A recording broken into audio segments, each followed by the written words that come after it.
Masih di day 3 nih. Kita lanjut lagi ya jalan-jalannya. Tapi kali ini kita mau ke masjid dulu.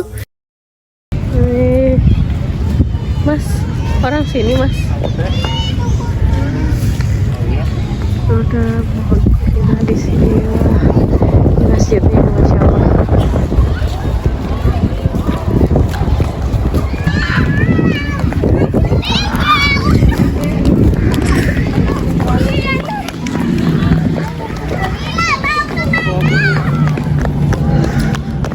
Dan di sana ada menara yang bisa dinaikin.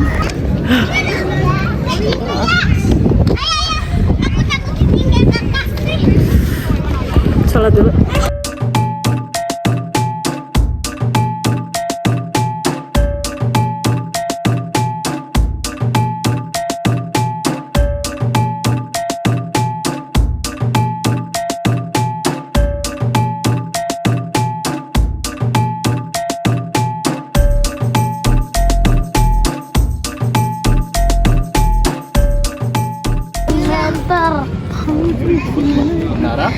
Ini adalah menara Asmaul Husna yang biasa dipakai untuk melihat hilal. Kenapa disebut Asmaul Husna? Karena tingginya mencapai 99 apa ya? Ya pokoknya itu. Kita mau ke sana. Doakan ya guys.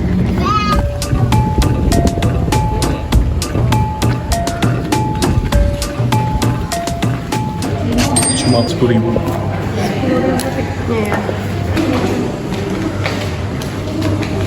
Wow, like a Monas, but ini di Semarang.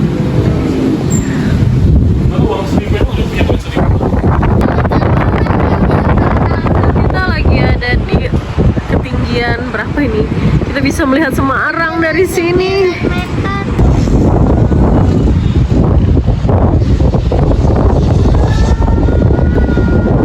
Masya Allah, kita bisa lihat laut dari sini. Oh, Masya Allah. Laut guys. Itu kayak apa ya? Itu tuh kayak laut. Wah, anginnya Masya Allah.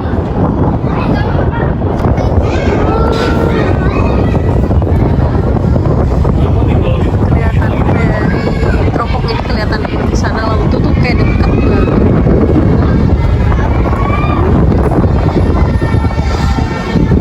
Wah, bagus ya teh.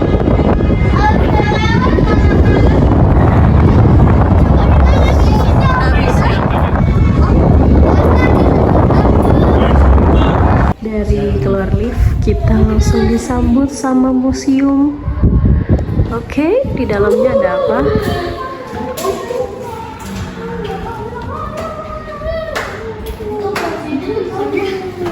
Ayo kita ke kanan. Jeng jeng jeng jeng. Tadi kan ibu udah cas. Masjid Agung. Ini Masjid Al-Fatus masuk berindah. Instrumen terbang Jawa. Ini mana udah Al-Azum? Ini siapa? Al-Azum ada. Masjid Terindah Indonesia. Mana Al-Azum? Kamu cari deh tuh si Al-Azum. Oh lah, ada ini nih Masjid Al-Azum.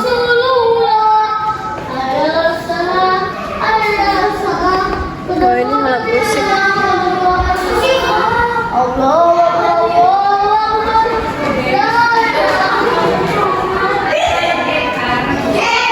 Apa ini Bah? Tolong diceritakan. Ini adalah pakaian yang digunakan para santri.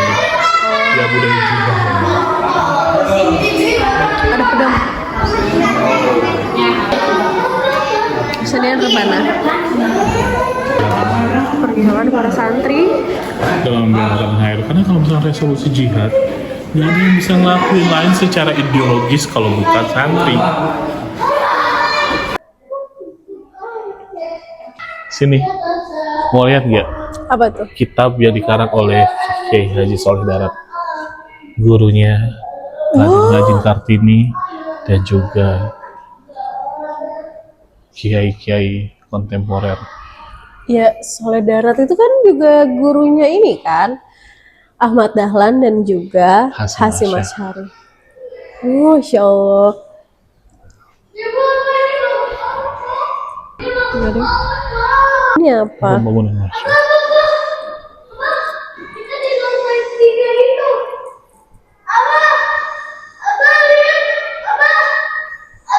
Ini kayak ini masjidnya yang Iya. tadi kita datengin. Proses pembangunannya deh kayaknya. Iya. Ini apa? Itu desain dari Masjid Amal Bakti Muslim Pancasila. Di mana? Jadi beberapa masjid-masjid yang dibangun di masa Soeharto dulu, yang hasil sumbangan zakat para ASN, itu digunakan oleh Yayasan Muslim Pancasila untuk mendirikan banyak masjid.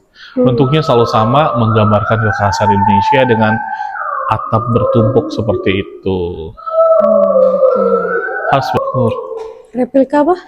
Oh, ini makanya gedung ini tuh rotaring floor-nya begini.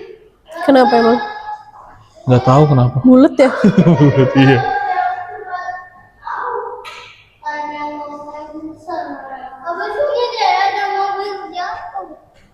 Apa sayang? Oh iya, ini replikanya. Ini yang masjid yang tadi ya? Miniatur. Miniaturnya. Miniaturnya malah jatuh mobilnya sekali ketabrak. Keguling.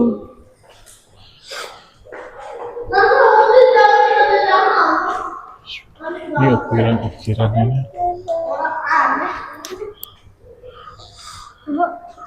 Turun ke bawah Tahu deh. pintu kayak gini. Oh, suka. Ya terus sekali lagi ke bawah. Sejak kita nginep di Melva Balemong, Iya. terus kemudian kita suka lihat corak-corak Ukiran. ukiran-ukiran bunga teratai.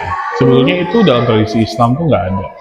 Tapi dalam tradisi Hindu Buddha, teratai itu menggambarkan sesuatu yang suci, bersih, dan hidup.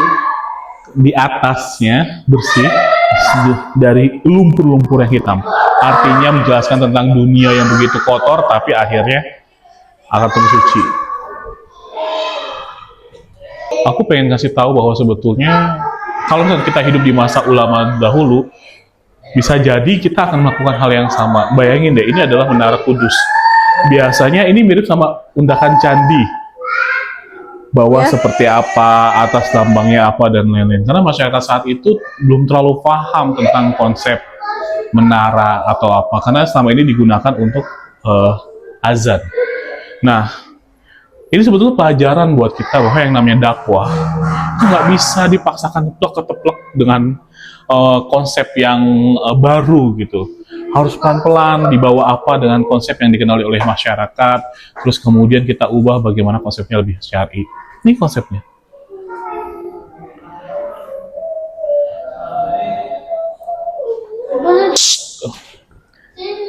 Terus juga kalau dilihat sebetulnya kenapa sih pedagang tuh punya pengaruh besar terhadap penyebaran agama Islam? Artinya sebagai pendakwah, usahakan lu tuh tajir, kaya, agnia. Kalau misalkan kita punya kemampuan finansial, masyarakat bisa ikut gitu. Ini contohnya adalah artefak kapal pedagang.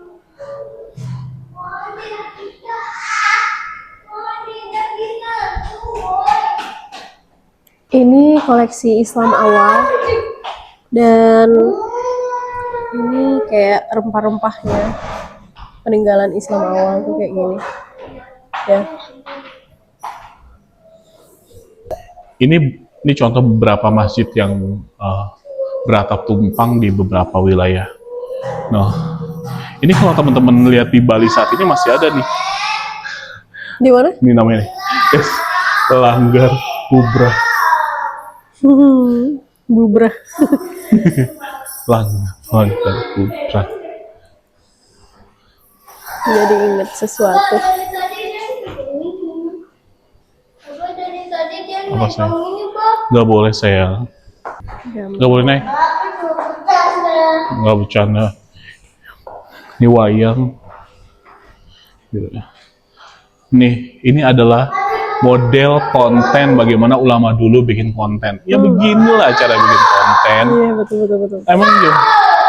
Pakai wayang sadat, wayang syahadat gitu. Terus kemudian tiba-tiba zaman sekarang ada yang marah-marah gara-gara kontennya pakai FYP, pakai TikTok.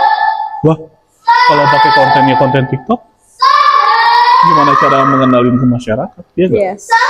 Ini adalah mimbar Masjid Terboyo Semarang. Nih, karena masyarakat dulu tuh ini loh, punya hal-hal yang sifatnya simbolis.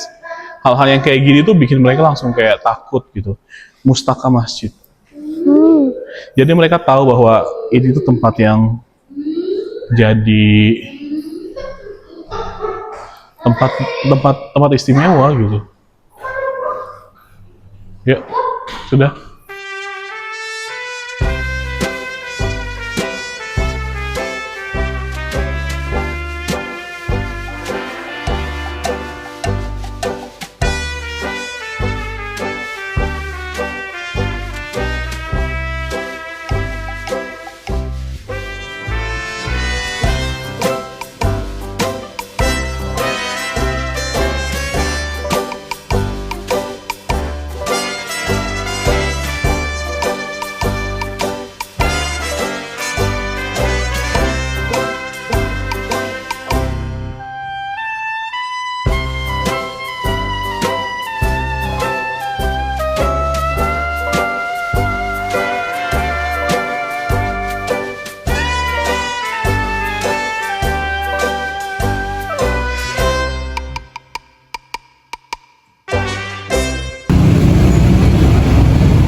Jadi milih menunya yang sederhana banget, ada telur dadar, terus tempe pakai sambal gitu enak.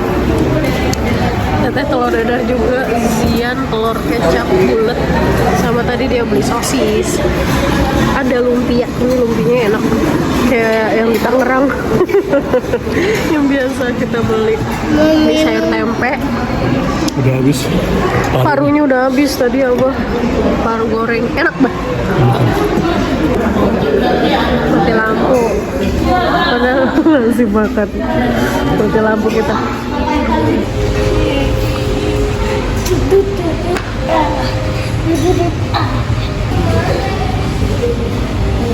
Kali ini kita pindah hotel nih yang Abah bilang. Jadi seperti yang Abah biasa bilang kan, biasanya kalau hotel itu setelah pintu masuk langsung kamar mandi kayak gini.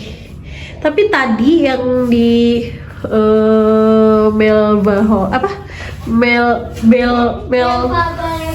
Melva Balemong ya teh, dan itu dia di belakang kamar mandinya. Tapi kalau ini konsepnya lebih kayak kekinian banget. BTW kita lagi ada di Ibis Semarang Simpang 5. Ibis style ya, biar Ibis style ya, hijau. Biasanya kan Ibis yang merah ya. Ini yang, dan interiornya tuh lucu banget, kayak aku. Terus biasa sih ini ada siapaan ini, terus toilet, ada handuknya, dan kamar mandinya kayak gini, shower. Lebih estetik sih, lebih ke estetik karena pintunya langsung kaca. Jadi kalau kita mau kaca, minimalis banget. Minimalis banget. Terus ini buat penyimpanan lemarinya. Jadi pilihannya antara tutup kamar mandi atau tutupin lemari. Kayak rahasia. Iya, kayak rahasia. Ih, ternyata giginya udah mau lepas. Ih, cepetan deh dilepas. Dan ini tempat istirahatnya udah diberantakin ya. Lebih ke estetik sih, lebih ke estetik ya. Tapi memang lebih kecil ruangannya daripada Tadi kita salah tuh, ada Ibis yang merah. Iya, sama Ibis style. Jadi kalau Ibis merah biasanya dipakai untuk yang konferensi atau cuma bisnis trip. Oh, Kalau yang bis style Buat hijau, keluarga ya? ini buat liburan, leisure. Jadi ya selalu ada tema-temanya kayak gini. iya. Ada tema-tema Lucu banget. uniknya di Kayak dalamnya. waktu pas kita di mana? Sentul juga Iya, ya? betul. Ibi style. Kalau bis standar ya serasa mau di Jakarta, mau di mana pun sama. Iya. Nah, biasa ada TV. Terus di sini ada kulkas. Aku kira ini microwave, taunya dia buat nyimpan uang. Dan Taruh. nah, tadi tuh di depan ada galon. Di depan deket banget sama pintu kita, jadi isi dulu airnya kalau mau Tinggal minum. pakai botol-botolan. Ya, dikocok dulu ya, Bah.